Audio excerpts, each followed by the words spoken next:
Hi everyone to the first talk in the room Bool for this year's Tag der digitalen Freiheit, short TDF. And our first talk today will be from Ruben, from CADUS, who will tell us about something about mastering disasters. So give us a warm applause for the first speaker of this TDF.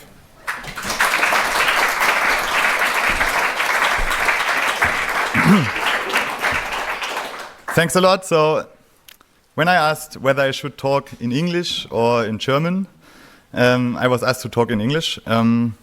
We know that hier im Ländle. Unser ehemaliger Ministerpräsident hat ja damals schon gesagt, Englisch wird die Arbeitssprache. Und wir sind ja auch ein weltoffenes Ländle. Jetzt muss man der Landesregierung bloß noch erklären, dass das mit dem weltoffenen Ländle vor allem für die Leute gilt und nicht so sehr dafür, dass die unsere Daten dem Palantir da weltoffen in Rache schmeißen. Aber weil der Talk ja nachher auch im weltweiten Web drin ist, täte ich den Rest vom Talk Englisch schwätzen. So, thanks a lot for joining, everyone. I want to start with a trigger warning. This talk contains pictures of Friedrich Merz, Jens Spahn, and other highly disturbing content. But I guess you are aware of that, as we are going to talk about disasters. And disaster can hit in quite different shapes, including cyclones, wildfires, and of course, old white males. My qualification to talk about disaster is my official academic title, a Master of Disaster degree, which I obtained at the University in Bonn, more about that later, and some practical experience I gathered co-founding Sea-Watch and other projects such as Kabul Luftbrücke, as well as working in different war zones, including Ukraine and Gaza. Furthermore, I'm holding several criminal complaints for insult by the Bundeskanzler with an ego even more fragile than the one of the mayor of Tübingen here. So, in contradiction to what the last slide might have promised, I don't want to add to that, and in this talk, Merz will only state a kind of side note he should also become for federal politics. Nowadays, I'm working with the humanitarian organization CADUS from Berlin, an NGO that originated from techno and festival subculture. This origin thereby is directly linked to the subject of this talk. A main idea when CADUS was founded was that people who are able to drive a wheel loader and that are quite efficient in improvising and setting up infrastructure to run techno festivals for thousands of people might also be quite useful in the disaster response. During our classification as an emergency medical team with the WHO, one of the examiners called CADUS the humanitarian black bloc, which of course only referred to the color of our mission clothing and not to any sort of radical beliefs as part of the corporate identity. At this stage, I also want to clearly point out that this talk reflects mainly my own personal views and is in no way approved, authorized, peer-reviewed or whatsoever by the organization and therefore my employer. The day rate for today's performance will of course be paid directly by the Antifa GmbH. Having that put straight, now I'm done with the disclaimers and we can start with the actual content of the talk. The serve, in German, der Aufschlag, for this talk was given by the mayor of Berlin, Kai Wegner, in January, but more on that later. Let's start with a little reflection on the history of civil protection and disaster response in Germany. After the Second World War, the Cold War scenario was a driving force shaping the setup of civil protection and disaster response mechanisms. And it's a law of the nature, and we can experience that also today, that the resources available for disaster response and civil protection are directly proportional to the fear of a Russian invasion. To know this law of nature is quite useful if you want to do finance planning for humanitarian or disaster response organizations. Of course, this is highly simplified here. Because unfortunately, the calculation for a holistic approach for disaster risk management is far more complex, as there are also some other laws of nature, such as the negative correlation of resources for climate protection and adaptation with the number of conservative politicians in parliament. Master nix, as we say. But let's continue with the chronology. Back in the days of the Cold War and the constant threat of nuclear escalation, not only incredible amounts of resources were invested into the nuclear arms race, but also into civil protection. the idea of civil protection was integrated a lot into normal life. This tunnel, upon which I grew up in Reutlingen, in the house of my parents, is not only built for cars. This tunnel has quite massive gates that can be closed and is actually dual use. It also has quite some side rooms, emergency exits and entrances, and also some fancy equipment like camp beds, tin cans, and so on.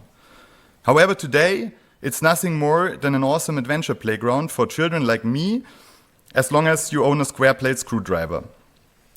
At some point in the 90s, the bomb shelter had stopped being maintained, because the year that I was born had changed everything for civil protection. The Cold War was over. In the East, the wall was taken down, and in the West, the resources for civil protection were cut. There was no fear of a Russian invasion anymore, capitalism had won, and there was no need for shelters any further. The doctrine was to believe in unhindered economic growth and the individual's chances and responsibilities. Natural disasters from now on would be defeated by the market.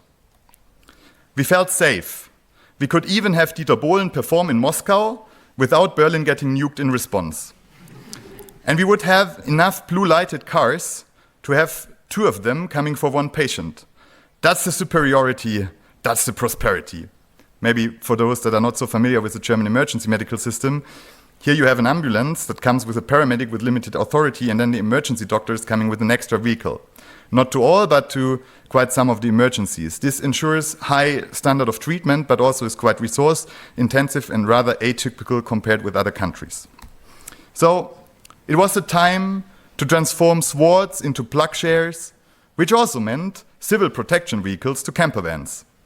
We believed in the exuberance of resources capitalism has brought to us, and that problems were the problems of individuals that were solved on an individual level.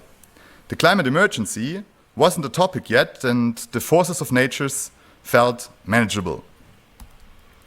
Only very deep in Western Germany, very deep in a mountain on which sour wine is growing, you can still find some of the old clans, some of the Cold War-style civil protection setup. In the museum of the old government bunker, the Regierungsbunker, you can still find everything ready for Armageddon. And there is a word you can read quite everywhere in the exhibition. It's Deutsche Wertarbeit, translated something like German high-class craftsmanship. What you do not read that much about, however, is that that tunnel, later used as the government bunker, originally also had another dual use, as the tunnel on which I grew up, but in this case not for cars. An abandoned construction site for a planned railway tunnel was widened by forced workers when the Nazis, for some reason, needed to move their military production into a bomb shelter. But because inside the mountain none of the sour wine is growing, the attentive employees of the museum have put a big green palm right in front of the memorial plaque for the forced laborers, just in order to make sure it's not too obvious and the Germans can watch their Deutsche Wertarbeit without being re-traumatized and bothered with their own history. So woke, so considerate. Well, macht nix, we say. And anyhow, I also wanted to come to a bit more contemporary events concerning civil protection and disaster response. Only about 2.5 kilometers from the Regierungsbunker, there's another quite famous memorial of failed disaster response. Here, you can see the conservative, back then Minister President of North Rhine-Westphalia, Armin Laschet, loving as he figured out where the site of the disaster is, shown on the map on the last slide, and that it's in the neighboring federal state, governed by the Social Democrat, and not in his own area of responsibility. He still made it to the news with his own business. Here you can see the collapsed bridge over the river Ahr in Ahrweiler, which is located roughly the 2.5 kilometers from the Regierungsbunker, where I marked it in the map a few slides ago. I won't go into detail too much about the floods in Ahrweiler, as probably most of you have these events quite present. Here, you can see myself visiting the collapsed bridge, smiling as I figured out that another quite important site for civil protection that I know quite well is also quite next door in the vicinity. Only roughly 1.5 kilometers from the collapsed bridge, there is an academy for disaster responders. Actually, the Academy for Disaster Response. The place where I also was listening to a lot of lectures during my studies to obtain the Master of Disaster degree. It's the Federal Academy for Civil Protection and Civil Defense. It's even ISO certified, so must be something really good. At this academy, there are many training courses for disaster responders and people in the administration on how to run a crisis unit. I also did one of these trainings there 1 year before the actual real flood as part of my studies. Ironically, the simulation was about a flood in the Ahr Valley, and already then our response was quite a failure. We had to write a homework about it to analyze the outcome that in a similar shape became reality a year later, which I am going to summarize with a few slides. Here, some pictures of such training, which I cut it out of the Academy's image video. They call it Stabsübung, as the crisis unit is called Stab in German language. This is funny because Stab also translates to stick, and the structure sometimes feels similarly stiff. What do I mean by that? Here you can see how the disaster response is structured in Germany, like literally on basically any level. Here, for example, you can see it on the Bundesebene, the federal level. The source of this is the GMLZ, the Gemeinsame Melde- und Lagezentrum von Bund und Ländern, which translates to basically something like the Situation Room on a federal level, and it looks exactly as the old Egyptians defined it. And on state level, here for Berlin, where I'm living, literally the very same structure, the very same picture. But what is so wrong now about a structure that has proven itself since thousands of years on different levels? Well, one problem with pyramidal hierarchies is the trickle-down effect. While for financial wealth, it has been proven that the trickle-down effect just absolutely does not work, but for bad decisions, it certainly does.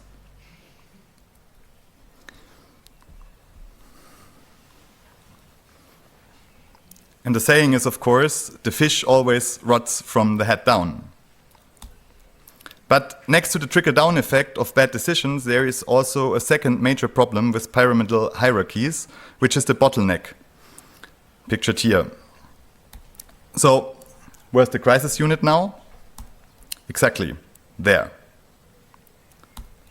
But enough of boring and dry organizational theory. Now let's serve the action and look into some fieldwork. In early January, a blackout following a fire in a cable funnel left large parts of Berlin without electricity, which for many households also meant without heating. Until today, it's not really clear who sabotaged the cable funnel, but it is widely believed that a group that called themselves Volcano Group might be behind the attack. And as they are believed to be left radicals, needless to say, but thankfully, the member of parliament representing my district in Berlin, Ferhat Kocek of the party The Left, nailed it in parliament and made it absolutely clear that this is in no way progressive to attack public infrastructure. And so did a confession letter that claimed to be written by the original Volcano Group that distanced themselves from the confession letter of another Volcano Group that was circulated before. But the chaos around the confession and non-confession should not be the topic here.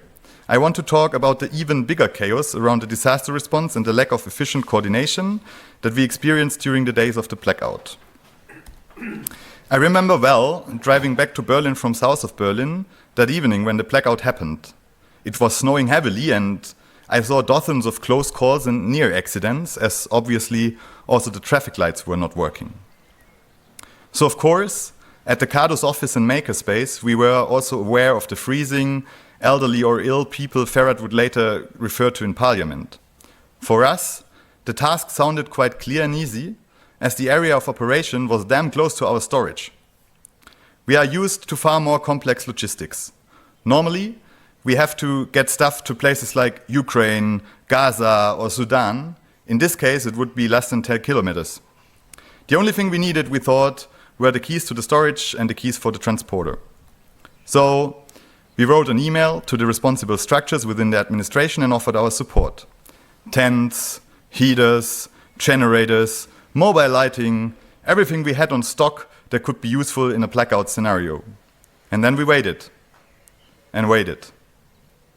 At some point, we got a response that our email would be forwarded, and then we waited again and waited. So, what was the holdup? Well, for the mayor, we know that he was playing tennis. Fair enough, but doesn't he have support by a full-blown crisis unit trained in the Ahrtal Academy? Well, you remember the second problem of pyramidal hierarchies. I know from a source familiar with the matter that the crisis unit was so much bottlenecked that they weren't even able to answer support offers by other districts in Berlin.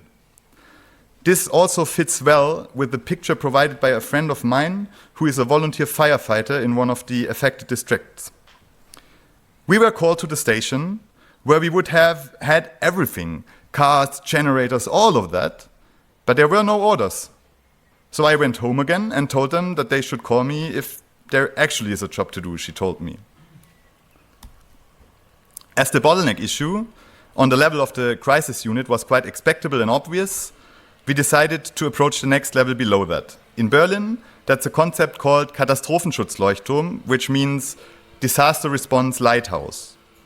In the concept, it is written that those are places where people can get information and support, so I took a car and drove to the area of operation. I remember I learned something about sandwich feedback. So let's start with something positive, something that worked well. The lighthouse, well, actually not a house, but a car. However, this place was enlightened and well visible. Didn't need too much light though, as everything else was dark, but still, they had a proper light bar. The Katastrophenschutzleuchtturm was a shining spot of hope for me in the actual and administrative chaos I was trying to navigate. So I grabbed that glimpse of hope that I would find the promised up-to-date information there. How up-to-date an information in a rapidly developing situation such as a blackout in a metropolis can be if you print them on paper, however, might be questionable.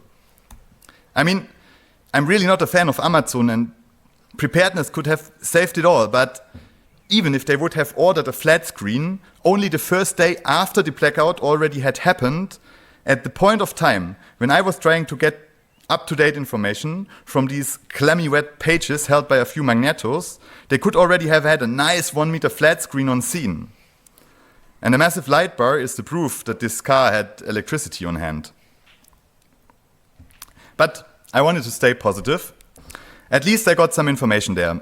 Basically the very same unspecific information I already read on the website before, but well, if I would have been a citizen in that Kiez stuck without information, it might have been useful. Fun fact, guess how many languages the disaster responders of a European capital provided? You're absolutely damn right. Of course, the information was only available in German. In Germany, we can expect that German language is spoken, says Jens Spahn. In the desperate search for something that is working to finish off my sandwich critique with something positive, I made all the way to one of the emergency shelters in one of the districts that had not lost electric power, where I would be able to charge my phone, as it said on the wet paper at the lighthouse. This is what I found there. Like, seriously? One multiple plug? I went in, claimed to be a geography student that does research for my bachelor's thesis, and asked them how things went. Overall, the mood of the personnel there was quite good and supportive. However, what they said is that they would have really wished for some chargers, so people could have actually charged their phones, as there were people walking to that place for several kilometers just to then still be unable to charge their phone. But I did not only want to rant about classical disaster response. I promised also to talk about what we can learn from social movements for the disaster response. So while I was there with a friend, watching this lonely assumed €3.45 multiple plug from IKEA, we remembered the camps of climate activists we've been on together. Groups like Ende Gelände are actually working on providing power to the people, both politically and electrically. Even if you would come to a climate activist camp totally unprepared, you would find a charger and a power bank. But how comes that the hippies are more resilient and better organized than professional disaster responders. Therefore, we have to have a look at the structures behind such campaign actions. And be sure I will stay on kind of a more broad level. I know no names, no structures. But clearly a shout out to Ende Gelände at this point. By the way, the next action of Ende Gelände is end of this month. Ende Gelände, that are those activists with the white suits that are always appearing in at least the hundreds. To then stop the diggers in the open pit coal mines, while police is trying to hinder them from doing so. It might sound easy, but I can tell you this is a really complex task. Probably, it's at least as complex as to respond to a blackout in 2 districts with the resources of a whole metropolis on hand. So how does it work? The key to success here is to understand that the philosophy of how efficient coordination works completely differs from the pyramidal one we have just discussed. And as we know from starlings and other birds, as well as from my beloved children book Swimmy, swarms are sometimes the more efficient way to organize. There is a funny story from one of the big protests against nuclear waste transport to the Wendland. Back in the days, during a big sit-in with hundreds of people that was totally peaceful, a special police unit went in to grab the spokesperson of the initiative and some others, as they hoped the whole thing would then collapse if they take out the leader of the group. But nothing happened, and the blockade kept being organized. At a Castor transport or equivalent at a climate activist camp, no one would have to wait for orders, like my friend at the voluntary firefighters during the blackout in Berlin. At a climate activist camp, people find together in small groups and just start to solve the problems that occur. This does not mean that everything is improvised. You'll also find an information desk and a camp orga, which could be compared to a crisis unit in a classical disaster response structure. However, the philosophy behind the decision-making is different. The crisis unit rather shares information than orders and leaves room for creative solutions instead of micromanagement. Here, for example, there was a complex problem. Several hundred activists were stuck in a police cordon, but as it was down in the pit of the mine, they did not have reception of mobile phones. While police officers were preventing other activists and at first also parliamentarians from going down there to assess the situation. So a solution needed to be found, and it was. As you probably all know, sometimes the best system is a sound system. And as Emma Goldman said, it's not my disaster response if I can't dance. In 2017, CADOS deployed the first mobile hospital to Iraq and Syria. We were running a trauma stabilization point, which is a makeshift field hospital right behind the front line against the IS, with basically a bunch of activists. Surgeons, paramedics, nurses, but all from a similar political background. There, we spent several nights talking about how we could make use of the learnings we made in different forms of activism about resilience in chaotic situations. A lot of tools were discussed, developed, and adapted. For example, we adapted the briefing tool Be Correct I once learned with an environmental action group. The Be Correct is a form of acronym to realize efficient, participative action briefings instead of the classical endless plenaries we all knew and learned to fear. Next to efficient briefings, or actually to enable them, another key to efficient coordination in any kind of disaster response setting, no matter if in a pyramidal structure or in a system following the principle of mutual aid, is situational awareness, ideally shared situational awareness. This is also where, and that might be important for quite some here, safe-to-use software can become a real game changer. The first idea for a collaborative geoinformation system for the use in our missions came up in Mosul as well, as there were different grassroots groups and NGOs on the ground, and having a tool to share mission-critical geoinformation would have been really useful and safety relevant. In Gaza, the benefit of such software became even more obvious. If I wouldn't have seen it with my own eyes on my own phone, I wouldn't have believed it. The most efficient tool used by United Nations to share life-critical data such as evacuation zones would be to send a KML file into a WhatsApp group. To then hope that the, let's say, 70 years old British surgeon spending his retirement in a Gazan hospital is able to import to his Osmand or whatever software he's using in between the treatment of two patients. That was when we started the development of COGIS. COGIS, or also collaborative GIFs, is an, of course, open source geoinformation system that comes with a robust environment and that, by following an offline first approach, is optimized for low or no internet environment if someone has bombed away the internet or if Elon Musk is just switching it off. So a main feature of COGIS is that it allows user groups. So, for example, if the headquarter pushes a new KML file, it will just sync with everyone in the respective user group as soon as the device is connected to the internet. Thereby, it can be ensured that the surgeon I just talked about can concentrate on his job instead of the transformation of KML and KMZ files and so on. Of course, mission data can be super sensitive. So the security aspect was another important focus during the development of COGIS. I'm not doing the software development, but I can only imagine how tricky it is.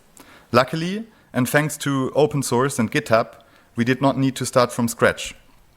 The basis for COGIS is OneFleet, a GIS tool developed by Sea-Watch and the Civil Maritime Rescue Coordination Center for the use in maritime SAR. And as this is a high criminalization context, obviously IT security was the main focus during the development of the tool. Another key question when setting up COGIS was the question of data sovereignty. Data security can only be provided if the ownership of the data is defined. So, similar, for example, to Mastodon, COGIS offers to host own instances.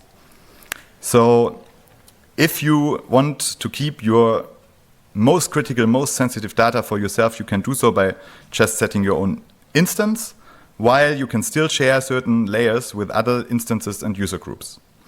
This bears a great potential to crowdsource operational data and thereby to be a game changer for better situational awareness and therefore a better disaster response. While supporting the development of COGIS, I always asked myself, why isn't this tool already on the market? But I think it's exactly because here the different philosophies of leadership and coordination clash. It's exactly that meme. When working with actors used to pyramidal hierarchies, I often experienced a huge fear to lose control and to give tasks or information out of hand. And there are valid arguments. There is a point in saying that one also needs to be able to trust the operational data mapped in a software like COGIS. And it is true. Maybe, for example, a carpenter shouldn't be the one collecting the medical data, and for sure not a Russian bot. However, if those people that fear fake news and the loss of control so much would stop scrolling on Instagram and even worse on X, they might realize that there are examples out there that approve the concept of community-based information gathering and peer review, and that this information might even be wider and more substantial than if you only have controlled but limited professional resources. Lefty groups such as Deutsche Wohnen und Co. enteignen or the Left Party already realized that GIS-supported community organization is a highly efficient way to get things done and to widely roll out concepts. I experienced this kind of activism when a comrade one day rang at the door of my shared flat. She was organizing the plot to file a case against our landlord, but when a couple of weeks later the heating system in the block wasn't working, the chat group enabled mutual aid on a neighborhood level, so that official disaster response could focus on the bigger picture instead of sending firefighters for micromanagement. The most important learning I wanted to emphasize with this talk is that to allow a certain level of controlled loss of control on the micro level, for example by providing a software to coordinate peer support within neighborhoods while collecting situational information for shared situational awareness, can actually help to enable efficient management and to maintain control on a macro level. If this would have been understood in the described Berlin blackout scenario, it would have been a game changer. And that's why we started the project Volunteer Map. And since this screenshot is only a mock-up, We still need your support for the development. The idea is to combine the Engel system, which is called Elfen system for shift management, developed and used by people around the CCC, and if I'm not mistaken, also used today at this event with our Kogis system. Both of them open source and on GitHub, so shouldn't be that hard. We see a massive potential in this, as we think that sooner or later, this new philosophy of how to coordinate disaster response will also find its ways into official structures. And it already does. One good example for that is how the mayor of New York City, Zohran Mamdani, handled the blizzard in January.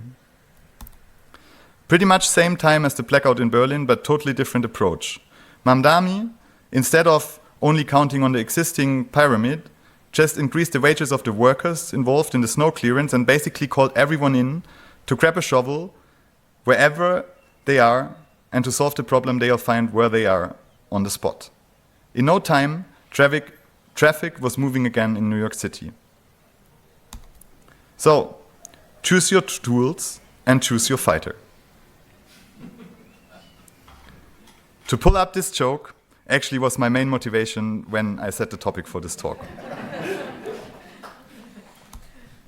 That means I am more or less done with my talk, but still I have to close that sandwich on the disaster response during the Berlin blackout. And I found a way to do so.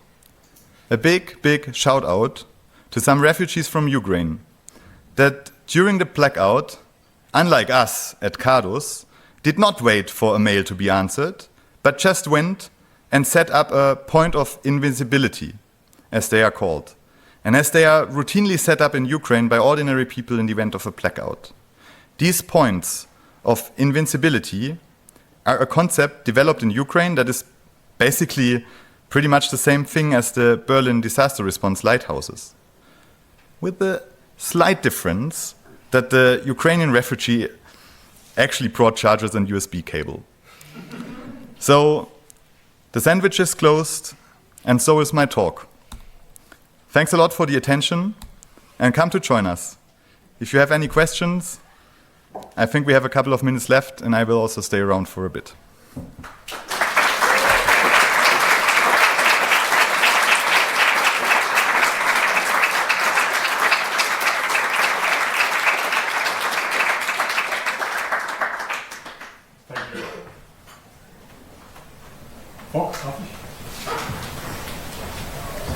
So, thank you, Ruben.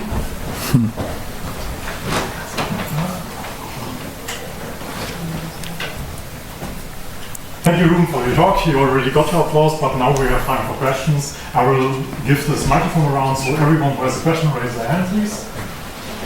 If there are questions, please raise your hand. Another microphone is in the back and will be going through, but I don't see any questions. Oh, okay, this microphone works and is a little bit loud.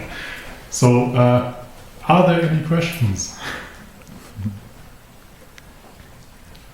Okay, as Ruben already said, he will be around, so if you have any questions later on, find Ruben, you saw him here, so I think this was an invitation to talk with him. And again... And also if you are a software developer and if you are interested in helping us to support developing the volunteer map, then also please approach me. This is an open invitation, please go to Ruben later on. And again, give him a huge round of applause.